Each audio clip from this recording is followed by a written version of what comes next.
ప్రశ్నకు దక్కిన ప్రతిఫలం, ప్రశ్నించే గొంతుకకు న్యాయం. పట్టభద్రుల ఎమ్మెల్సీ ఉప ఎన్నిక అభ్యర్థిగా తీన్మార్ మల్లన్న పేరు ఖరారు. ప్రజా సమస్యలపై అలుపెరగని పోరాటం. బీఆర్ఎస్ కు ముచ్చెమటలు పట్టించిన మల్లన్న కేసీఆర్ ను గద్దెదించడంలో కీరోల్. కష్టాన్ని గుర్తించి టికెట్ ఇచ్చిన కాంగ్రెస్. గతంలో త్రుటిలో చేజారిన విజయం. మరోవైపు 3 స్థానాలకు అభ్యర్థుల ఖరారు. ఇక ఊపందుకొనున్న కాంగ్రెస్ ప్రచారం. మొత్తం మీద ఎన్నో కేసులు, ఎన్నో దాడులు. ప్రతిఫలం అని చెప్పేసి 100% అది తీన్మార్ మల్లన్నకు సీటు కేటాయించింది. ఇక్కడ ప్రశ్నించే గొంతుక తీన్మార్ మల్లన్నకు కాంగ్రెస్ పార్టీ పట్టం కట్టింది. దశాబ్ద కాలానికి పైగా ప్రజల గొంతుకగా నిలిచి నియంత కేసీఆర్ ను గద్దెదించడం కోసం అలుపెరగని పోరాటం చేసిన తీన్మార్ మల్లన్నను నల్లగొండ, ఖమ్మం, వరంగల్ పట్టభద్రుల ఎమ్మెల్సీ ఉప ఎన్నిక అభ్యర్థిగా ఎంపిక చేశారు. నిజానికి 9.5 ఏళ్ల కేసీఆర్ సర్కారుపై రాజీలేని పోరాటం చేయడంలో తీన్మార్ మల్లన్న ముందు వరుసలో నిలిచాడు. కేసీఆర్ పాలనలో ప్రతిపక్షాలన్నీ ఒక ఎత్తు అయితే తీన్మార్ మల్లన్న మరో ఎత్తు అని చెప్పాలి. క్యూన్యూస్ వేదికగా పాలకులకు ముచ్చెమటలు పట్టిస్తూనే ప్రజా సమస్యలపై నిరంతరం పోరాటం చేశారు. కేసీఆర్ అండ్ కోకు తీన్మార్ మల్లన్న ఒక కొరకరాని కొయ్యగా మారారు.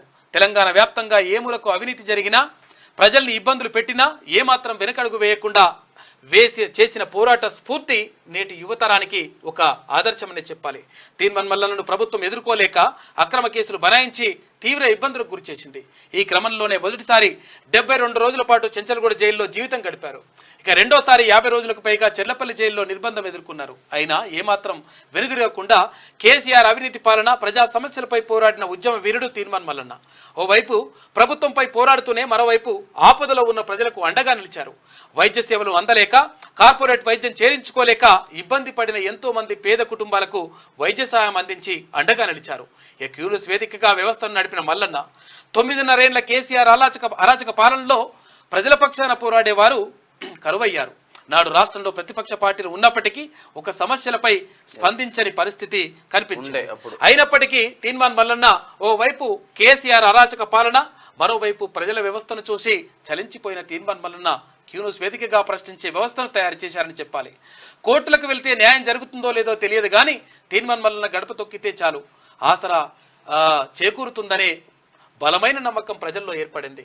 అవినీతి అధికారులు, పోలీస్ వ్యవస్థలోని లోపాలు, అక్రమ కేసులు, బీఆర్ఎస్ ప్రజాప్రతినిధులు అరాచకాలు, భూ కబ్జాలు, సెటిల్మెంట్లు, సాగునీటి ప్రాజెక్టుల్లోని అవినీతి, ఇలా ఒక్కటేమిటి తెలంగాణలోని ప్రతి అంశంలోని తీన్మార్ మల్లన్న ప్రజల పక్షాన నిలిచి కోట్లాడారు. అయితే తెలంగాణలోని కార్పొరేట్ మీడియా అంతా కేసీఆర్ పాదాలకు దాసోహమైన సమయంలో క్యూన్యూస్ వేదికగా తీన్మార్ మల్లన్న పోరాడిన తీరు చరిత్రలో నిలిచిపోవడం ఖాయమని చెప్పాలి. ఈ క్రమంలోనే తీన్మార్ మల్లన్నపై క్యూన్యూస్ కార్యాలయంపై ప్రత్యక్షంగా పరోక్షంగా జరిగిన దాడులు లెక్కలేదు. అయితే నాటి బీఆర్ఎస్ ప్రభుత్వంలోని మంత్రులు స్వయంగా నిజాలను నిర్భయంగా ప్రశ్నించి పాలకులను ఇబ్బందుల్లోకి నెడుతుంటే అది సహించలేక తమ అనుచరులతో ప్రత్యక్షంగా దాడులు చేయించిన ఘనతలు లేకపోలేదు. క్యూన్యూస్ వేదికగా నిత్యం ఉదయం సమయంలో తీన్మార్ మల్లన్న ప్రతి ఇంట్లోనూ ఒక కుటుంబ సభ్యుడిలా, తమలో ఒకరిలా సాధక బాధకాలను పంచుకోవడంలో స్నేహితుడిగా నిలుస్తున్నారు. ప్రతిరోజు ఉదయం తీన్మార్ మల్లన్న వార్తలు వినకపోతే టిఫిన్ చేయనంతగా, టీ తాగలేనంతగా ఫీల్ అయ్యే ఫ్యూచర్ ఉన్నదంటే అతిశయోక్తి కాదు. ఫీల్ అయ్యేవారు ఉండరంటే. స్వతంత్ర అభ్యర్థిగా ముచ్చెమటలు, 3 ఎంపీ స్థానాలు ఖరారు. ఇక్కడ మొత్తం కూడా కేసీఆర్ ను గద్దెదించడంలో తీన్మార్ మల్లన్న కీరోల్. కేసీఆర్ ను గద్దెదించడంలో తీన్మార్ మల్లన్నది కీలక పాత్ర అని చెప్పాలి. కేసీఆర్ రాజకీయ ఎత్తులకు ప్రతిపక్షాలు సైతం చేష్టలోకి చూస్తుంటే తీన్మార్ మల్లన్న మాత్రం ఇండిపెండెంట్ గానే ఒంటరి పోరాటం చేశారు.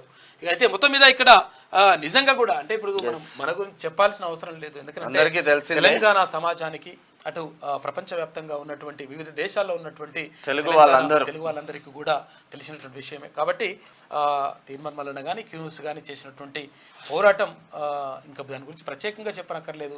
ప్రజల గుండెల్లో ఉందని చెప్పేసి మనకు తెలుసు ఆ విషయం. ఇది ఇట్లా ఉంటే